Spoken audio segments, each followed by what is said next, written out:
I feel like a lot of the time the answers about breakups all lie within you.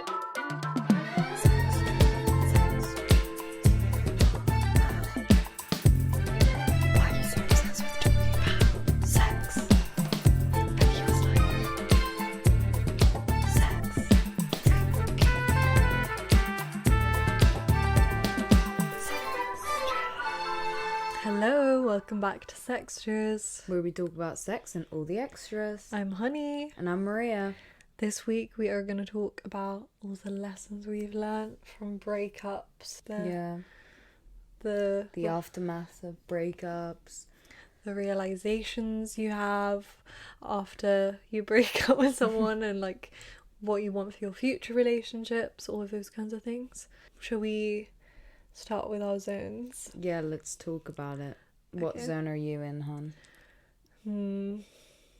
I think maybe grey, but I don't know if necessarily grey. I'm just feeling like under pressure, you know? Okay. And like a bit confused. Is that grey? Is grey confused? I guess we didn't really assign confused to one. Yeah. But yeah, like a bit confused. I'm having like... Confused about what? What's confusing you? What's making you feel under pressure? Because I feel like I'm pushing and like pulling myself in like, do I date or do I not date? Is it like my avoidance that's like making me not like people, or do I actually not like people? And like, should I just have fun on dates and just see where it goes? Or is it like, if I'm not super into it after the first date, do I just like leave it kind of thing?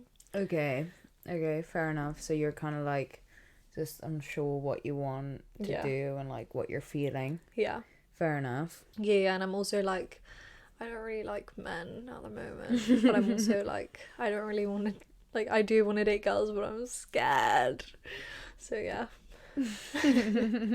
Anyway, what about you? I'm really, just great vibes. It's coming up on my 3 years and I'm gonna see my boyfriend really soon again, so Cute. it's just good times, really. I mean, I don't know, it's been a bit like not yellow, like I don't know exactly what color. Like I don't know if to the extent of blue or grey even, but like I don't know, it's just been a bit dull. I've been having like all these breakup dreams. Oh, yeah. And like I don't know, I just feel like there's something going on in my subconscious. Like maybe it's the 3 years coming up and I'm like, oh my god, Maybe a bit grey as well. Yeah, but generally I'm like very excited. I like really just can't wait to see him. Like this is one of those times that I'm like, I know last month, because I see him like once a month, so I feel like last month I was like preaching all this shit about like, oh, I'm so secure now, like I just don't think about these things anymore. I never think about what he's doing or why he's not texting me. But I feel like that was just a good month, Yeah. Not that I've been having that. Like, it really hasn't been to that extent. It's just, I think I've been having more of a down month. And, like, it's just one of those times that I'm, like, really, like, oh, I really can't wait to see him. So, yeah, I'm really excited. And I think it'll be really fun. Cute. Yeah. So, yeah, that's kind of my zone. I guess yellow, bit blue, bit grey. Nice. But I'm excited to talk about some breakups, In the spirit of your dreams. Yeah, maybe we can dive into my dreams. I'll understand what's been happening. Yeah. This is basically just therapy. But yeah, we asked you guys what the biggest lesson you've learned from a breakup is. The first one is, I think the breakup itself says more about the relationship and each other than anything else. I'd say when my recent ex broke up with me and blamed me for everything that went wrong in our relationship, I learned that cheating feels better than blaming. Oh, deep. Big statement. Yeah, very big statement. Controversial opinion. No, but I can definitely understand that it wouldn't feel nice to kind of have had this idea of a relationship and then all of a sudden in the breakup it's like this person's being really horrible to you and that kind of thing. And I know that has happened to a lot of people where there's almost this like complete 180. Yeah. definitely, I don't think that doesn't sound like a good experience at all. Yeah. It's really difficult, and I think also with this episode a lot of what will come into it, at least with like my own experience, is like attachment styles and stuff, and like realizing how your attachment style has manifested in a relationship after a breakup. But it is a symptom of like certain attachment styles to blame people for everything and to absolve yourself of guilt. And like also if you're dating like a narcissist, obviously they're not going to take any responsibility for their actions. But it doesn't, as you said, it doesn't feel nice for anyone. And also like it's not really helping anyone for the person to be blaming you, because that means they're not really doing any self-reflection either. Like they clearly haven't learned anything from the relationship. Yeah, I just feel like relationships take two people, and I think that if a relationship fails, like as you were kind of saying, it's not necessarily one person's fault. And like if you're gonna stand there and kind of put the blame, I mean sometimes it is, I'm sure there are cases in which like there is a person to blame very clearly, but I think if you're not willing to examine like the ways in which you were responsible for like the things that you did in the relationship and all of the stuff that you kind of have to deal with, because everyone has shit to deal with, and I think it's whether you can see that and like whether you're willing to work on it. Yeah, exactly. And like you want to be better for the next person, you know, or just like for yourself. Like obviously you don't have to find a next person, it's not like I am, but you know, just for yourself and for your sanity, I think it's important to like look at your own role. But we'll obviously get more into that. Yeah, we have a lot to say about that. What do you think of this opening assertion or whatever? I think the breakup itself says more about the relationship and each other than the relationship itself or whatever, than anything else. I think you can have a really nasty breakup and like things can get out of hand, and it doesn't necessarily say anything about who you are as people, but I think a lot of the time it probably does.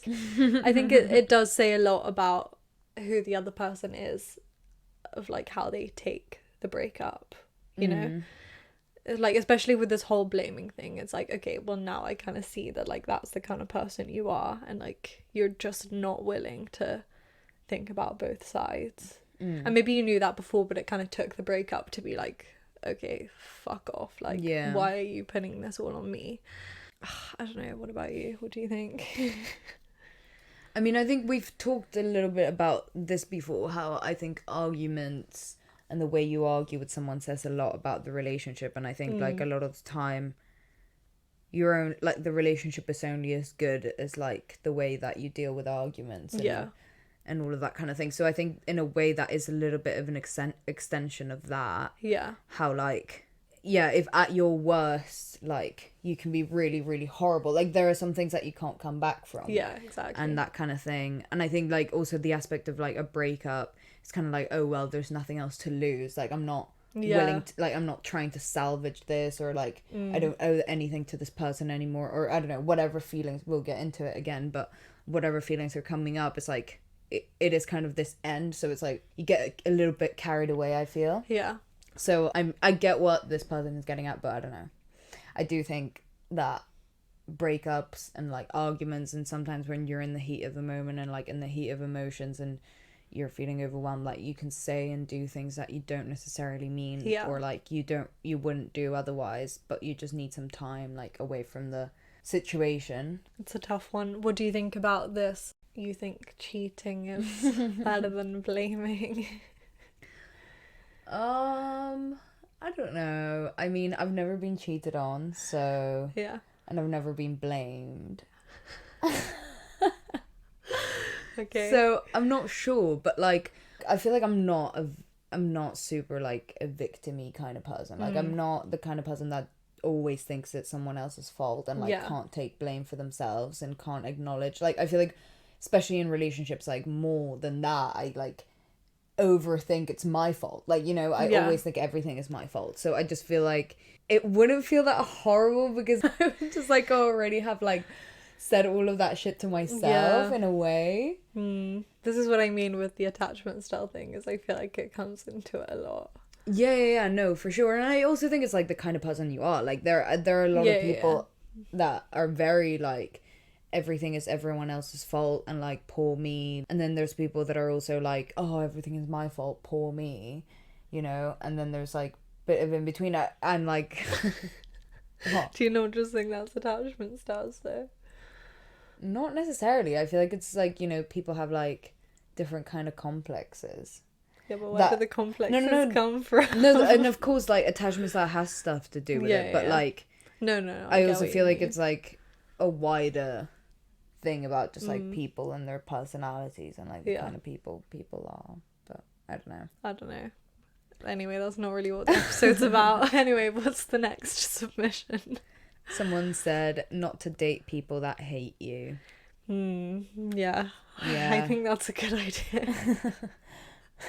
I think once you leave a relationship, you get a whole load of perspective of like signs that the relationship wasn't good that you didn't necessarily realize when you were in the relationship, and you can just be like, oh, that person just like didn't like me. Yeah, like once the sadness of the breakup has settled and you kind of can see it a little bit more objectively, you're like, I just wasn't even happy. Like this person just wasn't even nice to me. Like they just didn't like me. Why would I have wanted to be in that anyway? Yeah. That's a great place in a breakup when you reach that point of realization. For sure. The next one is you should think they're a good person if you're going to date them. Oof. Yeah, this is like a big thing for me of like, would I be friends with them if we hadn't dated? Is there someone that I would want to be friends with? And like if the answer is no, then I don't know what that says about the relationship, you know. Because in my mind you would want to be friends with like, well, obviously you want to like your friends. So that kind of goes along with that, but surely you'd want to be friends with like the person that you date. Like I don't know, it makes no sense to me. Yeah, I mean, why are you dating someone if you think they're a bad person as well? Yeah, I mean, I think that in a lot of the time we can make like all of these excuses, like when you're in a relationship and stuff, and you're like, you look past so many things, and then again in retrospect you're like, I feel like towards the end, like I genuinely just didn't think that this person was like a good person, but I already made all these excuses, you know what I mean? Yeah, when you like lose respect for someone, but it's like, I love them, and like that's so sad. Yeah. To be like, I love this person who I have no respect for. That's so deep. Okay, the next person said patience. Deep. Okay.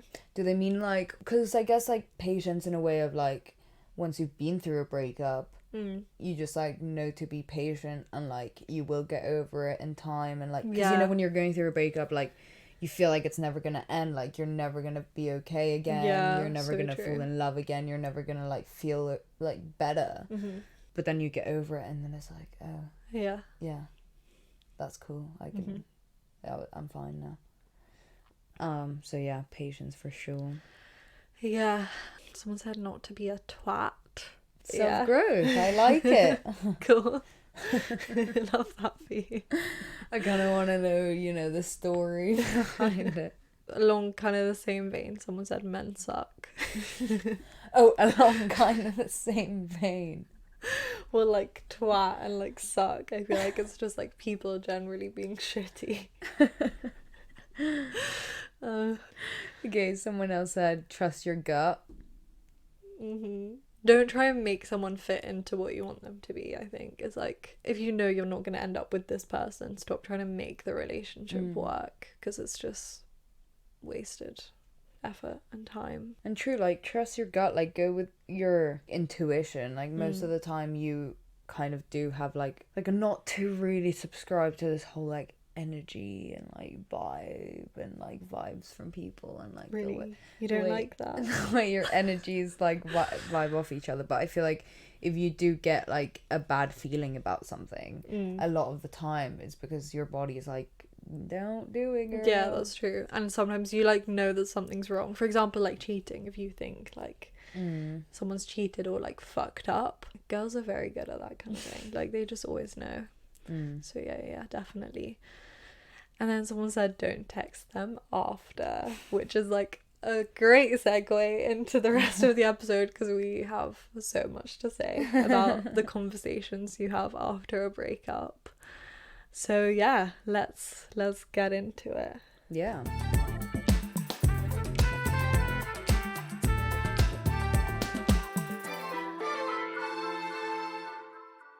Okay, should we maybe start with lessons we've learned from a breakup? Lessons we've learned from a breakup. Okay. Yeah. Okay, so, well, one is, I agree, like, the don't text the final submission that we had, like, Yeah.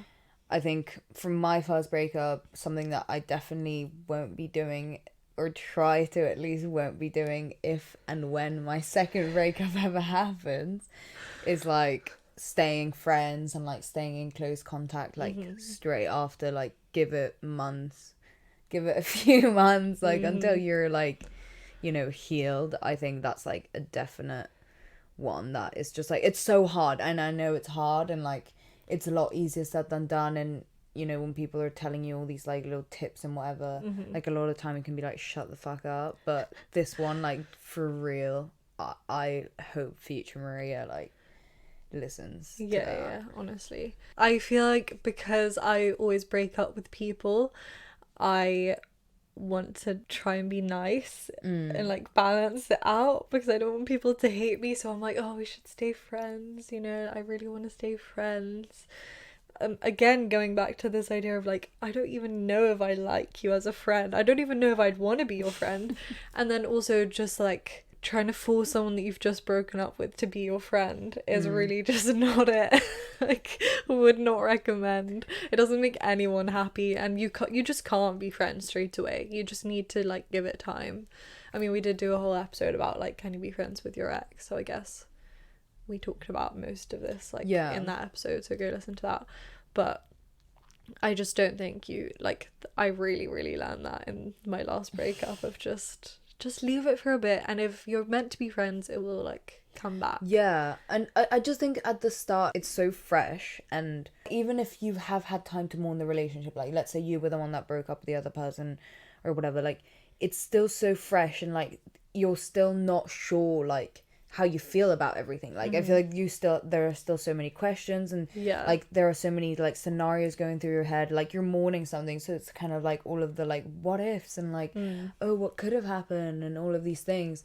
And I think that you need that time to, like, be able to kind of, like, look back in retrospect and, like, look at it with a little bit of perspective, and look at it a little bit more objectively.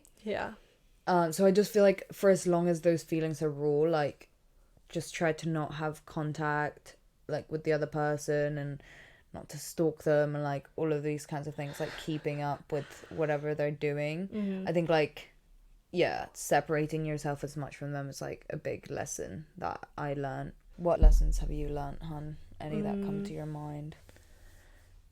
I think I don't give myself enough credit for, like, actually having made the decision to break up with someone. And, well, I mean, biggest lesson, don't get back together with them when you've broken up with them. Just don't do it. But, like, yeah, I don't think I give myself enough credit for having made that decision, because I always start to, like, second guess whether that was the right thing, especially because I kind of have stayed in close contact with them. It's really hard to be like, oh yeah, I made this decision for a reason, because most breakups aren't really dramatic endings where someone does something really terrible and then you break up. It's usually just, this is not working out, this isn't the right time, or maybe I didn't like you enough to, like, keep going with this, or, you know, there's a whole host of reasons, but it doesn't necessarily have to be super dramatic. And so it's not like the love just disappears, or, like, the fact that you care about someone just disappears. So then it can be really hard to distinguish between whether it was a good idea or not. But ultimately, the fact that you have done it, like, unless you just had a mental lapse and did it without realizing, the fact that you broke up with them is a big testament to the fact that it probably did need to happen. And I think I just need to, like, have more faith in myself that there is a reason behind this. I'm not just, like, being a horrible person, you know. Yeah, no, for sure. So that was a big lesson. I think, you know, a big lesson as an anxious attached person was like, you don't need to like drown this person or like suffocate them so much. Like, they're not gonna stop loving you if you don't see them for like a day. Like, they're not gonna forget who you are. Yeah. So I think, yeah, that was a big one. Like, I feel like I do tend to suffocate people a little bit, but you know, I'm better now. I'm working on it. You are getting better. You're doing way better than I am. What's like an anxious? Like, yeah, like as like Sorry, not an anxious, an avoidant. As thing. like an avoidant, I feel like I realize how many people I have around me, and like I remember that I can ask for help during a breakup. Like, in a way, it's kind of nice and affirming, because you realize that like what you've lost that you didn't realize that you had before. As in, when you're in a relationship as an avoidant person, you kind of tend to get as far away from intimacy as possible, and like get a bit freaked out and think that you don't need anyone or anyone's help, and you're just like very independent and self-sufficient. You need lots of personal space, blah blah blah. So then once you have broken up with someone and you have exactly what you wanted, it's like, oh fuck, like I really, really did love this person, Right. and like I did have these feelings for them, and I still know that I made the right decision, but like I have to sit with that discomfort that I wouldn't usually have to do. And then also having like all these people around you to like help you out. I feel like if you ever need to ask for help, that is the one time you will probably do it, or like that people will probably offer it to you and you will take it readily, you know. Yeah, and I think after my last breakup, I like only told you and my mom about the breakup, and I was like, why didn't I just like tell everyone? Because everyone obviously really cares and like wants to help. So yeah, you kind of realize like grateful for how much people love you and care about you. So that's nice.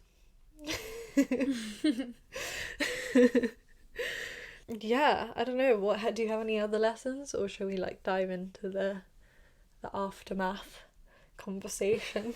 Well, yeah, just a big one. I guess what I kind of did say a little bit in the segment, but just the fact that it does end, because also I feel like my first breakup was so, I mean, no, not that it was dragged out or anything, like we broke up and we were broken up, but as in the process of me getting over this person and everything, and like our interactions, and like because we stayed friends and all of this stuff, I just feel like there was all this like, yeah, it was dragged out, and I just feel like it gave me some slight, you know, trauma of like thinking that this will end, you know. Yeah. This will end, and it won't last forever, and you won't feel like this forever, and you will like love someone more, and or just as much or more than you love that person, and like, yeah, you will find someone again, or like you will find love again, because I feel like that, not that that's necessary, but like that was a big fear of mine. So for anyone that feels like that as well. Aww. Yeah. But yeah, should we dive into it? Well, should we talk a bit about self-reflection and also this idea of blame, because I feel like that is a big aspect of any breakup. There's gonna be probably a bit of blaming going on until you cut through the emotions, and then you'll do some self-reflection. So I don't really know if I have advice about the best way to go about it for everyone. I don't know if that is the best way to go about it for everyone, but for me, I think that looked like, as I said, kind of like understanding my attachment style a bit more. And this was like around the time when I started to actually learn what attachment styles were. And I had done a bit of work on it like in the relationship, but then also realised that I couldn't do it in the relationship that I was in because it was long distance. Avoidant and long distance aren't really a compatible thing. So yeah, just doing a lot of self-reflection about, because also because avoidant people tend to blame the other person. I was reading today about how self-esteem for avoidant and anxious attached people are pretty much like opposites. Avoidant people think that they have a high sense of self-esteem, Right. but have a lot of trouble forming emotional attachments with people, whereas anxious attached have a low self-esteem and find it very easy to form attachments with people. or like will just do it automatically. So I think naturally the way that manifests in breakups is like the avoidant people will blame the other person, the anxious person will blame themselves. So yeah, it was kind of interesting to be like, okay, I obviously didn't do everything right, and I have things that I need to work on, and how can I then take those things into my own life, into my potential future relationships. And then I guess eventually, although I didn't really eventually do this, I did do this pretty close to the breakup, talking to my ex about it and saying, oh, these are the things that like I think I did wrong, and like I want to apologize for these things, and also for how I handled the breakup and how that occurred, you know, because I think that my ex did feel pretty like blindsided, which to me, I didn't think that I had done anything wrong. But obviously that doesn't really matter if like that's how the other person feels, you know. So then like trying to reach a little bit of an understanding there, and like yeah, just reflecting in general on like how I could be better. Yeah. Okay, so what does like the reflection when you're the one that breaks up with someone look like? Like, because to me obviously this is not every case, but in a way, like when someone's like breaking up with someone, it's more of a like, I know that it's more like oh, this relationship isn't gonna work, but being the person that's actually actively doing it, yeah, is in some way being like, okay, like I'm calling this out, like it isn't gonna work. And is it looking at the ways that like why it didn't work, or are you kind of like, yeah, like where does the blame lie? Because to me the blame is not even necessarily about the whole like anxious v avoidant. It's like breaker uppy versus breaker upper. Well, yeah, I'd be interested to see some statistics of like who's the breaker upper in terms of their attachment style, but and I'm sure it's very, very much towards the avoidant side, but because it makes perfect sense. But are you kind of like still putting more of the blame on the other person, or do you like, is it really quite in kind of both of your experiences, was it really kind of like this relationship doesn't work, or like this person isn't right, or like I think it's a mixture of both, but it's not against the person. No, it's not really against the person, it's more just being about like the circumstances. Also because I just don't think I'm necessarily a very blamey person in general.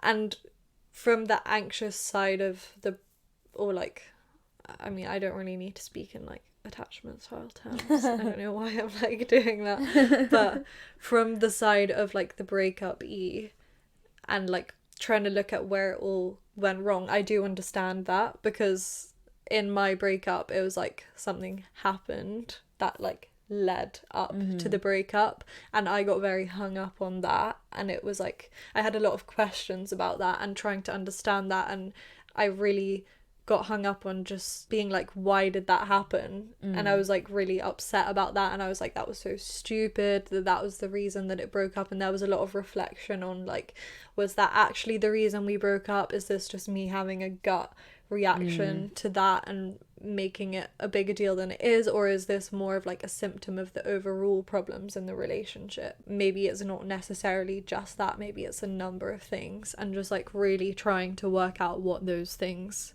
were, and in a way like justify why I had broken up with them, but not to like make myself feel better, just to be like, this was the right thing to do for both of us, you know?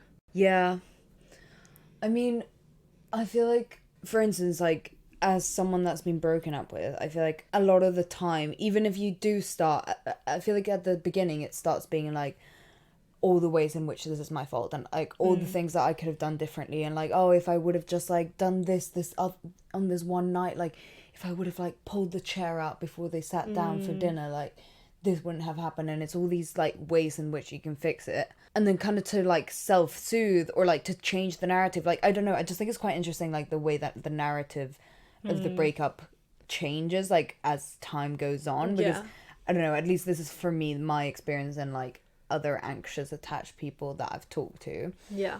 And then it kind of starts switching into like, oh, fuck them, like, this is obviously their fault, like, they didn't see this in me, and, like, they didn't know what they were missing. And, like, maybe this isn't even, like, an attachment style thing. Like, maybe this is just a process everyone goes through. Like, it is, like, the whole, like, acceptance and, you know, all the stages. Yeah, exactly. But I think it's quite interesting, like, the way that the blame shifts. And then in terms of this whole idea of having, like, a conversation for closure and, like, whether, like, you should be talking to your ex and, like, whether, like, someone owes you a conversation and all of these things. I think it's also interesting on, like, where on the scale of the blame it falls. Because, like, when you're feeling like, oh, this is all my fault and if I would have done something differently, if you were, like, wanting to have a conversation with them, then it's like you're gonna try to convince them that, like, you're good enough and that they should love you. And then, but then if you're, like, in the stage where you're like, oh, fuck you, and, like, you're like, oh, this is all your fault, then it's more of a, like, I need answers, and, like, I need you to, like, tell me all this stuff of, like, why, like, you ruin this or whatever. And I don't know, I just feel like it's all these, like, feelings, and always kind of leading back to wanting to have a conversation. Sorry to lead it back to, like, talking to people, but then I think we can maybe just talk about, like, whether, like, you want, like, how to go about having a conversation post breakup and stuff. I just feel like that's why it's not good. Because whatever stage you're in, I just feel like you're not seeing it in the full picture and, like, seeing it clearly, and it's, like, all gonna come from an angle of, I need something from you, and like, once I have this conversation with you, or, like, once we can have closure or whatever, like, I'll be able to move on. But I feel like a lot of the time the answers about breakups all lie within you, and, like, the role that you played, and, like,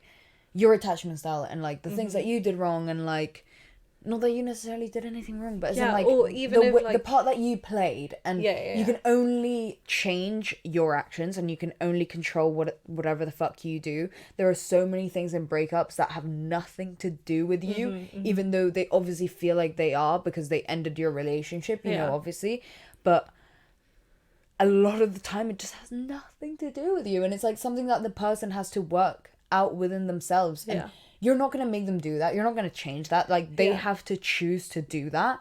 And I just feel like the sooner you realize that all these closure answers and all these questions and all of this shit, like, you're not going to get the answer from the person. You can only get it from yourself. And even if it's, like, not necessary, even if, like, the answers you need is not necessarily something that you did, or, you know, an exact moment, I think the realization is, like, what about myself made me be in that relationship that ultimately wasn't right, you know? And because it ended, it wasn't right, you know? Like, you have to accept that, I think, which is probably, like, the hardest part of the breakup. But you can't be trying to, like, fit the relationship into what you wanted it to be once it's ended, because it ended for a reason. So you have to look at, like, what within me was, like, missing, that I allowed myself to be treated, like, so badly, or why did I feel like I had to try and make this relationship work exactly how I wanted to? Why do I feel like I have to, like, be in control of the situation when it's, like, with someone that I love, you know? All these things that it's, like, it's so easy. And I think from both, like, an attachment style perspective and, like, the breakupper versus breakup-y perspective, to put all this, like, blame and, like, responsibility on the other person.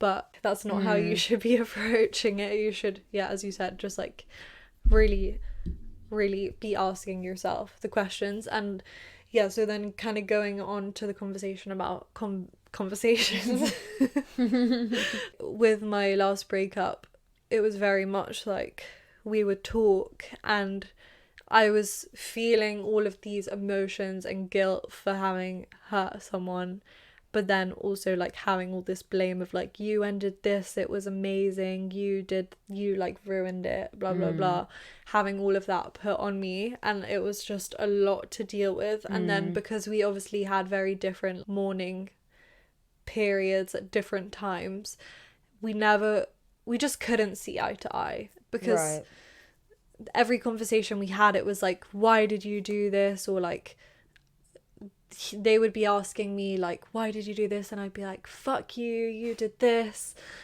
or like fuck you, like you're acting like you did nothing wrong and just because I ended the relationship, you know, like there was just this mismatch in the conversation that we just were never gonna get anywhere, and our emotions were so raw that like it was just very difficult to have a rational conversation. And also, like, when you break up with someone, you don't want to be dealing with their emotions anymore. Like, you want to be dealing with your own emotions, and that's, I get that that sounds really selfish to people who aren't the ones that break up with people, but ultimately, I don't know, maybe we should try to answer the question of like, do you think people owe you those conversations? Do you think you owe the person that you broke up with an explanation of why you broke up with them? I do think that a breakup explanation in a way is owed, or like, but maybe not. I think it depends like how long you dated. Yeah. Like if you like love this person, if you like love each other, yeah, you do owe. I think an explanation is owed. Yeah. You can't just walk away without like saying anything, I think. Yeah. But at the same time, to what extent is that owed? Like, do you owe someone like a 5-hour conversation and then like a week later another like 5-hour phone call, and then like a week, you know, until they're like fully over it? Like, no, I don't really think that that's, you owe someone that. Yeah. I think you owe someone a conversation, like a really like sit down, like let's talk this out until we both feel kind of like satisfied kind of conversation. If they're obviously just like taking the piss to like drag it out longer and like, you know, not end the thing, obviously that's a different story. But I do feel like, you know, it's just like, we had this thing together, and I feel like if you want to walk away, that's fine. But I just feel like it's a partnership at the end of the day. It's like a thing that you entered in together, and yeah, it takes two people. But I feel like if one person doesn't want to participate, it's like the other person's also involved. Like, you kind of can't just leave them like that. But yeah, no, I do agree. Yeah, and then I don't know about this. I don't think a post breakup conversation is necessarily owed. As in, like, not during the event itself. Like, as in, if you've had this conversation, you've broken up, it's clear we've broken up, you know? From that point forward, I just don't think a conversation is owed. Like, yeah, I don't think, and being the person that has been like, please, like, talk to me. Yeah. And like, please, let's have this conversation, and, you know, like, all the tactics of like how to keep them like in your life. Yeah. I know those, and like I've done them, but I do feel like the other person just doesn't really owe you that. And in a lot of ways, the moment that my ex finally turned around and was like, okay, needs to stop. Like, we need to stop interacting. Why are we still doing this? We've broken up, kind of thing. That moment is like, now looking back, I'm like really thankful, because like otherwise I would have never, like, it would have taken even longer. Like, you know, I just feel like in a way, like the breaker up almost as a courtesy to just be like, they have the power for sure. Exactly, to just cut off that thing. But then at the same time, it's kind of like everyone can do what they want, you know, everyone still needs to go through the process. Yeah, but that's definitely kind of like what I learned as like being the breaker upper, of like, by trying to get this person to be friends with me, I am kind of like prolonging their pain, and therefore prolonging my pain, because I don't want to like be the cause of someone's pain. So you kind of do, you have to recognize that like you do have the power, and be like, this is enough, like we can't interact. Especially because like, I don't know, I think the whole question of whether you owe someone an explanation is kind of hard, because sometimes, or like often, people won't just accept that explanation that you give. They like think that there's like ulterior motives, and they'll have all these questions that they want answered and keep coming back for more answers, but it's not. Firstly, there might not be any more answers, and they're just really digging away at like the wound that they already have. Or if there are more answers, I don't know if it will necessarily help them to have them, because you're already hurt. Like, how much more hurt can you be? And they might think that it will give them closure, but like, I don't know if it can, you know? Yeah. Because I don't think someone who's already hurt you can give you closure. Yeah, and that's kind of also what I was trying to get at with, like, you have to find the answers yourself, because okay, you have this breakup conversation, right? And you have to just take that at face value. Like, yeah, they could just be lying to you. There could be like another secret reason of why it happened. Yeah. A million other secret reasons, but you have to just assume that the reason that they gave you is the reason why it's happening. Yeah. Because otherwise you're literally just going to keep going around in loops forever. Like, if you didn't believe them that first time, what makes you think that in the second conversation you're going to be like, oh, okay, then they're telling the truth this time. Like, that last time, the reason that they gave me, yeah, let's put that out the window, it's this one. Like, no, that's not gonna happen. Like, what I feel like a lot of the time when like people are like really wanting answers and like really wanting to like keep having these conversations and stuff, it really is to drag it out, because like at the end of the day, whatever reason they give you, like if they had given you a separate reason than what you think, you will always be standing in a parallel universe where like all the other reasons will be floating around you, and like it doesn't matter, you could be in each universe, you'll still be wondering about all the other ones in which like all the other reasons happened, like, and it still probably ends in breakup. Exactly. So and that's the thing, like, is it gonna change anything? Would this actually have changed anything? Like, no. So why, like, it doesn't matter. I can just like figure this out by like, the answers are not going to come from this person. That's kind of what I'm saying. Like, and also I think that's part of the self-reflection as well, of like, why am I looking for answers from this person who I don't even trust that they gave me the right answer in the first place? Like, what is making me do that within myself? It's not about why are they doing this to me. It's like, why do I keep going back for these answers? And like, yeah, as you said, if you don't trust them the first time, you're probably not going to trust them the second time. And also, why are you like trying to get answers from this person who you don't think is like a good person, you know, or who you don't think is being fair towards you? Because you're just causing so much grief in yourself, and you just need to get away. And if it ends up like you've gone through all the emotional process of just like getting all the raw feelings out of the way and being able to have this perspective, and then you still have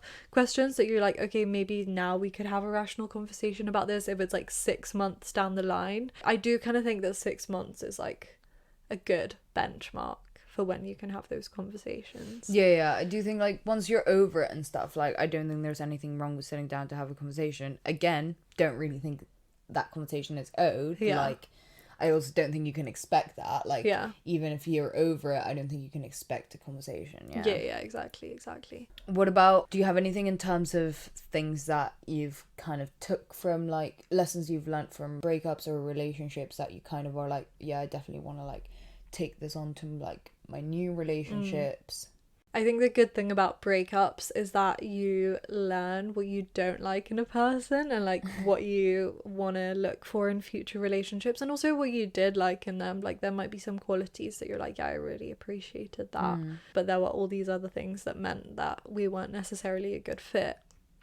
So you can take those, and like when I went through my breakup, I did try to kind of like think about what those things were, and like I tried to think about red flags. It's like such a hot, like a buzzword, you hear about it all the fucking time, but what are the red flags for you, and like what happened at the start of the relationship that maybe was foreshadowing the fact that the relationship wouldn't work out, and also kind of set a precedent for like how the rest of the relationship looked. So if you know that like someone said something at the beginning of the relationship and then it set the tone for how they treated you the rest of the relationship, it's good to like look back and be like, what exactly were those things that showed me that, and why did I accept that again, and how can I try to not repeat those patterns and find people that do those things again. Because like a year into this breakup, there's so many things,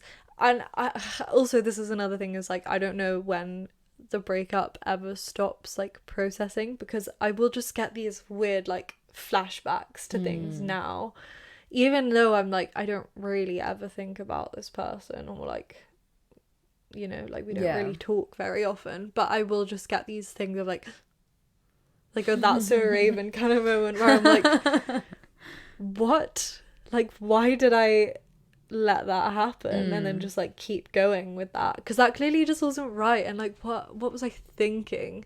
not necessarily like, oh, this person was doing something super bad, but just that is just not in any way what I want from a relationship. So why did I put up with it? So yeah, I think that's really helpful, and definitely to write things down, because then you can see the process as well. It's really helpful to be able to see like, this was the first stage of the breakup, these were the really raw emotions, and then how did those kind of develop, because once you've gone through it as well, you know, you can go through it again, like, and you have a record of those things of like, okay, I felt all of this despair and grief and anger, and these were like the most intense feelings I will probably ever feel, but I got through it, and I can do it again if it ever happens again, and I can go through this relationship, or I can start another relationship with the knowledge that I have from my other relationships, and I'll just like keep getting better and better each time, you know?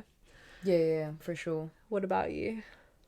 Well, I think from my first relationship and first breakup, I learned a lot about the kind of girlfriend that I want to be, and like the kind of ways that I want to act. And I think like a lot of the stuff that I was looking back that I kind of said at the start, like being kind of suffocating, and like, you know, all of this stuff, that it's just anxious attachment at the end of the day. So like I can only just try, you know, to like work on that and whatever. Like, it's not just gonna get fixed from me like realizing it and being like, oh yeah, I didn't like that about myself in my first relationship, so now I'm not gonna do that anymore. I know it doesn't work exactly like that, but I think from like my first relationship and my first breakup and the way things went down, I think it really, you know, every step of the way it's like a handbook for like anxious attachment.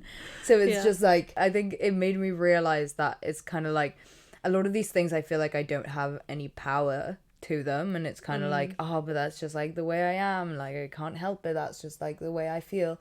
But I think a lot of the things that I did were like, I made choices, and like I kept making a choice to put this person before everyone else, like at every step of the way, not just in our relationship, but like also when we were broken up. And I think like that's a big thing, like in terms of my next breakup. It's like the idea of accepting that it's over, and like realizing that and acting accordingly, and not just chasing it in expense of everything else. Yeah. I think kind of the same thing of like, I just realized that like how I feel in a relationship is really not how I want to be as a person, you know, like because of my attachment style mostly, but also just all the things that come with that of like, I just like, I know I'm a good girlfriend, but I don't like who I am as that girlfriend, and I don't like what I let myself act like, what I let myself put up with, all these things, that it's like I kind of just think that I am better off not in a relationship. Which again goes back to like my zone at the beginning of like, is that really the best approach? But I really don't know. Anyway, I'm like a lot happier, so I feel like that's at least something. Yeah, no, that's good for sure. Yeah, another one is like, sorry, I feel like all the ones I keep saying are kind of along the same vein, but people aren't gonna love you like you think they're gonna love you, and people aren't gonna love you how you love them, essentially. And that's okay. Like, not everyone's love looks the same, and like everyone processes things differently and expresses things differently. So yeah, I think that's a big thing of like, I, in my like journey of attachment styles, before I even knew what attachment styles were, I was kind of just like, oh, I want to let myself feel my feelings more and like people more, you know. And I think in that process I kind of got lost in being like, okay, well, I just have to like accept anytime anyone shows any interest in me, because and like dive into that, because otherwise I'm holding myself back. But again, you don't have to love everyone how they love you, and like also you probably should show an active interest in the person before you just like decide to get into a relationship with them, you know. Wow, what a revelation. But it comes back to like, you should think they're a good person and you should like them. Like, don't just force yourself to like someone and make this relationship work because you think that that's like what you should do at that moment in time, and because they like you. And that's something that I've really been trying to do, is just figure out what I actually value in a person, regardless of like my past relationships. Just like, do I like this person, yes or no? And my gut reaction mostly is no. So like, why would I pursue it, you know? Again, don't know if that's the right response, but I'm just like trying to sit with my actual feelings rather than just being like, okay, I'm gonna go with whatever comes my way kind of thing, because that, I don't think that's like been the right approach for me in the past. Yeah, maybe we should, you know, Honey and Maria switch attachment styles for a week. Yeah, let's see how it goes. I just can't imagine That's actually really the funny. intensity of the feelings that you must feel all the time. Because I just like, I'm like, where are they? Where are they inside me? Like, I need them to It's so come out. fucking horrible. Like, honestly, I'm so done with it. It's exhausting. Like, it's exhausting to like constantly be worried that someone is gonna like stop loving you. Yeah. And like all of this shit, or like that you're annoying them too much, or that like, I don't know.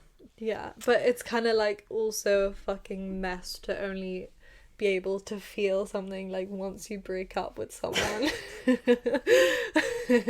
Or like you just feel negative things the whole way through, and then when you break up with them you're like, oh, I actually guess it was kind of good at some points, you know.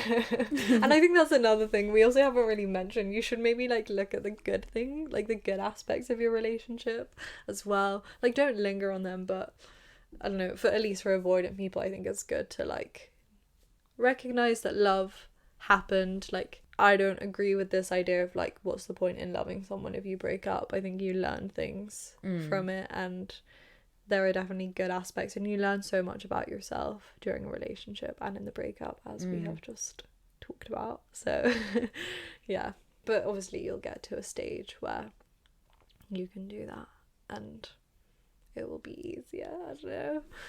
And like, just like listen to some Taylor Swift because she just knows exactly what you're feeling, I promise you. Yeah, maybe if and whenever I go through a breakup, we'll listen back and do like a live reaction for all our bullshit advice that we just gave, you know. Yeah. But yeah, I think that's the thing with breakups. It's like, it's really fucking hard to talk about them and like give good advice and all of this shit, because like when you most need it is like when it's just not gonna hit, it's not gonna land, like when you're actually going through it. Like, I just feel like there's not really much advice you can receive that will like fix the feeling that you're feeling. That's just the way it is. And then in retrospect, like, you can have all of these rationalizations and like look at it in all of these different ways, and you're like, it's so obvious and it's so clear, and that's why it's such a little bitch, because it's like, you even feel dumb. Like, I literally, the amount of times that I have said to Honey, I'm like, how was I so obsessed with my ex? Like, no shade to her, but like, honestly, how did it take me so fucking long to get over this girl? Like, she's really not it, and like, our relationship wasn't it, and like the whole fucking weird dynamics around the whole breakup were so fucked up. And it's like, you can see that so easily in retrospect, but in the moment you're so like, oh, everything is so hard, and like I don't have any choice over this, and like, oh my god, poor me. Yeah. What do you have any tips for like someone as a friend helping someone going through a breakup? Yeah, I mean, I think just listen. I think a lot of the time people want to just talk, or maybe if you don't have a very talkative, like one of those people that love to talk as a friend, then just like probably just hang out with them and like sit in nice silence with them. Yeah, exactly. Distract them. Like, I think always just ask, how can I help? And like, obviously use your knowledge about your friend. Like, if your friend is the kind of person that like probably does need a kind of a distraction, and like they're just being a bit stubborn about wanting to do something, like just try to like drag them out, you know, even if they keep saying no. Don't be like, you don't have to always completely listen, you know, how people are like, oh, just like ask them what they want, and whatever they say, like if they want you to leave them alone, like sometimes people say they want you to leave them alone, but like if you know your friend and they're the kind of friend that will say that, but really they just need to go out bowling or something, like just take them bowling, like don't, and even if it goes badly, if it makes it worse, like whatever, like at least they did something for an afternoon. Don't let them just sit by themselves. I don't think that's like, sometimes you do need that when you're going through a breakup, you need those periods to think, but you can definitely get caught in a dark hole. And you need to be dragged out. So I think just listen, like really try to kind of like check in with them, see what they're needing, see how they're feeling.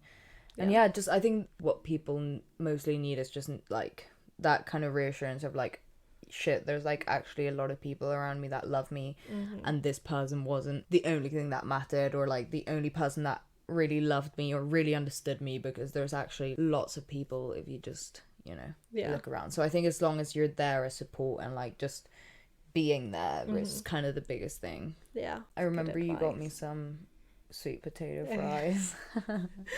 I remember you brought me some Alain de Botton books because I like had a bit of a breakdown. I couldn't find Essays in Love in my room. I was like, I need it. It's my breakup book. And I was like throwing all my books everywhere, and you were like, honey, it's fine, I've got it. You can borrow it. That was good. Oh, I mean, that was shit because it was during lockdown as well. Like, I couldn't even go out and distract myself if I wanted to. I just remember, like, being around my mum all day, and she obviously didn't want to ask me, like, every second of the day, are you okay? So she would try to, like, judge her moments, and then just seeing her face of, like, despair when I would, like, burst out crying and be like, no, I'm not okay. But yeah. That was cute. Anyway. This episode was a little bit inspired by just hearing my brother talk about his breakup a lot, you know. Just got me thinking about all of these sort of things that you keep playing over and over in your head, and like all of these like negotiations you have with yourself almost, and like with an invisible version of your ex, as of like why things ended, and like could they still work, and all of these things. And I don't know, it's like a really fucked up time, post breakup time, and like there's not really a right answer. I think it's like a lot of the time play it by ear, like not all advice is universal, obviously, especially like relationship and breakup advice and all of that shit. Like it is a lot of like depends on the person, but I think all you can do is like be kind to yourself, give yourself time, give yourself like space and patience. Like don't beat yourself up because it's like, oh, I can't believe I'm still like thinking about this, or like like obviously breakups suck, like breakups are painful and it takes a while to like get over it, but that's fine, that's completely fine. Literally everyone has gone through it, and like everyone will go through it, and don't feel like you're pathetic or whatever. You're not, you're good, you will survive. As Taylor Swift said, then something happened one magical night, I forgot that you existed. Thank you for that lyrical genius, Taylor. Really got a beautiful end to our episode. We have the beginning, like time won't fly, it's like I'm paralyzed by it. Then we have the resolve, I forgot you existed. Then we have like the 22 vibe. Then we have we're never ever getting back together. Anyway. You know where to find us, guys. On Instagram at Sexless Podcast, or email us with any of your breakup stories or thoughts at sexlesspodcast@gmail.com, or you can send that anonymously if you want to on our website, which is www.sexlesspodcast.com, or you can send us a message on Facebook, Sexless Podcast. Leave a comment on our YouTube videos after you've subscribed. Obviously. So many ways of getting in touch. Yeah. Like, guys, why aren't you getting in touch yet? You can leave us a review and leave a little message there, you know, if you so wish. Instead of messaging your ex, just message us.